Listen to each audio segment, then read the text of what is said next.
اللہ تمہاری اولاد کے بارے میں تم کو ارشاد فرماتا ہے کہ ایک لڑکے کا حصہ 2 لڑکیوں کے حصے کے برابر ہے،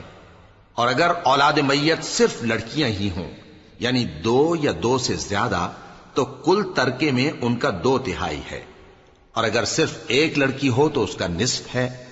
اور میت کے ماں باپ کا یعنی دونوں میں سے ہر ایک کا ترکے میں 6واں حصہ ہے، بشرطے کہ میت کی اولاد ہو، اور اگر اولاد نہ ہو اور صرف ماں باپ ہی اس کے وارث ہوں تو 1/3 ماں کا حصہ ہے، اور اگر میت کے بھائی بھی ہوں تو ماں کا 6واں حصہ ہوگا۔ اور یہ تقسیم ترکہ میت کی وصیت کی تعمیل کے بعد جو اس نے کی ہو یا قرض کے ادا ہونے کے بعد جو اس کے ذمے ہو عمل میں آئے گی۔ تم کو معلوم نہیں کہ تمہارے باپ دادوں اور بیٹوں اور پوتوں میں سے فائدے کے لحاظ سے کون تم سے زیادہ قریب ہے۔ یہ حصے اللہ کے مقرر کیے ہوئے ہیں اور اللہ سب کچھ